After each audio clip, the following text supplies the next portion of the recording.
Uh, Welcome to ESO 2024 in Abu Dhabi in the beautiful Yas Island. Now we are hosting Dr. Ahmed Assaf. Dr. Ahmed Assaf is a professor of ophthalmology in Ain Shams University. He has a vast experience in anterior segment and refractive surgery and in cornea surgery as well.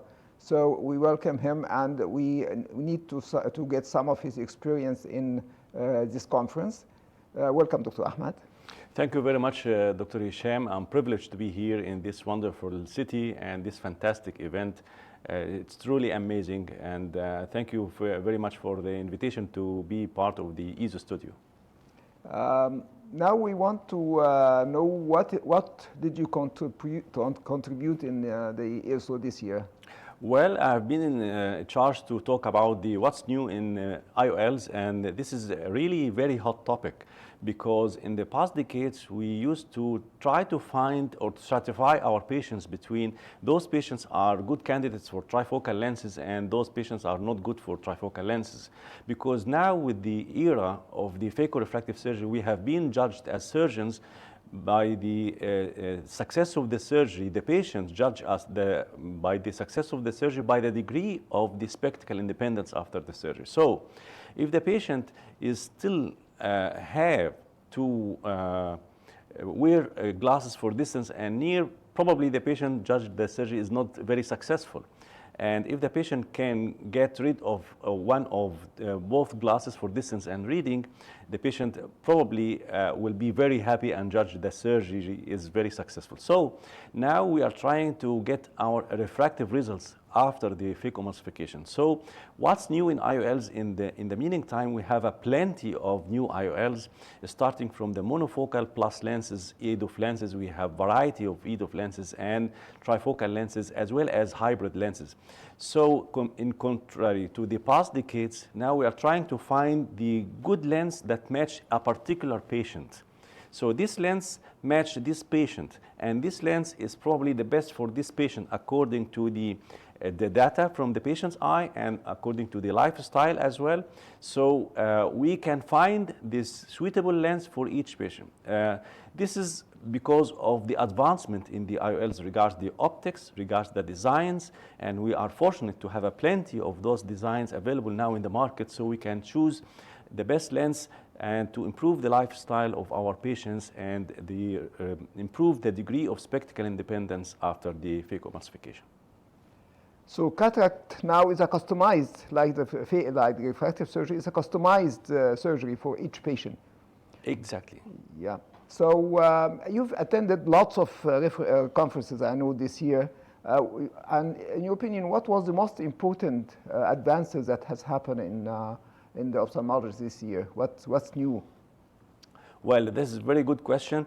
As I mentioned before, the advancement in the IOLs, designs and optics, as well as the advancement in the refractive surgery.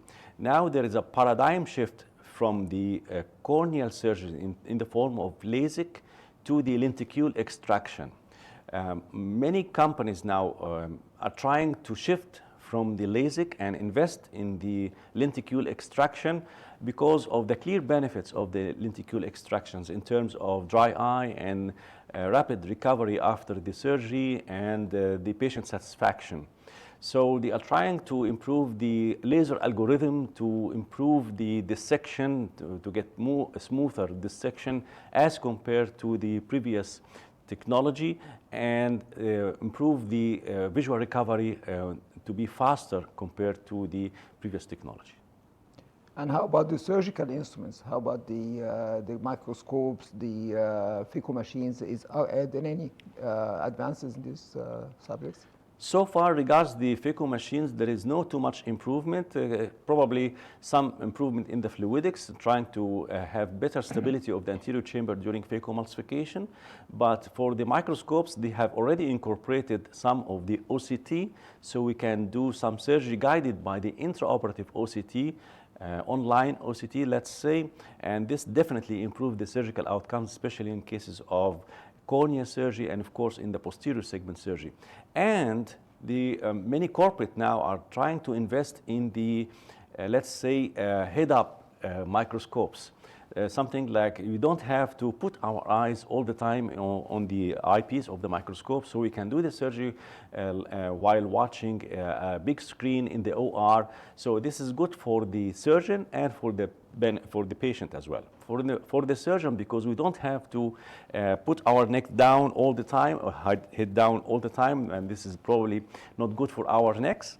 For the patient perspective, we have improved visibility for the surgeon, and definitely this will translate to better surgical outcomes. I know that you prefer some of the EDOF over the others. So what are the new EDOF that you've used, and you think that it will get or add more value to the patient and his lifetime? This is an excellent question, because now I've been shifting to EDOF much more compared to the previous 10 years, and it took a considerable portion of my patients to implant the EDOF lens in contrary to the trifocal or multifocal lens. Because the principle of extended depth of focus lenses is to invest 100% of the light rays. There is no light splitting as compared to the diffractive optics trifocal lenses. So we can invest 100% of the light rays inside the eye, but we can extend the focus by a variety of mechanisms, like the spherical aberrations. We can play on the spherical aberration or wavefront stretching and for deformation of the wavefront, or polynomial technologies, or sometimes we can have small zonal refractive on top of the optic of the lens. So this EDOF lens, I guess, will take more market share in the near future compared to the trifocal lenses because of the quality of vision, because these lenses can satisfy most of the needs of our patients in the digital area, in the digital era we are living now. Most of our patients are not readers as before for books, but they used to have digital screens, and digital screens usually held around 40 to 50 centimeters from the patient's eye. So this EDOF lens can satisfy those patients and provide a decent degree of near vision without spectacles. So for these lenses, I used to implant those lenses that based on spherical aberration, because we can manipulate the spherical aberration to extend the depth of focus of these lenses, and this definitely improved the depth of focus for around 1.5, 1.75 diopters for each eye. And by binocular summation, the patient most of the time won't have to put on reading glasses while reading. So these lenses are very good for reading, especially intermediate distance, and reading up close to 40 centimeters.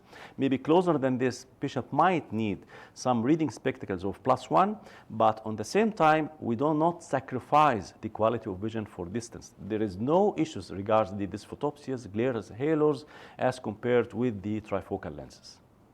We're thanking Dr. Ahmed Assaf very much for his sharing his vast experience in this late ESO 2024. Hopefully we'll see him all over the years. Inshallah, next year he will be one of our stars again. Thank you so much, Dr. Ahmed. Thank you very much for hosting me, and a privilege to be here. Thank you very much.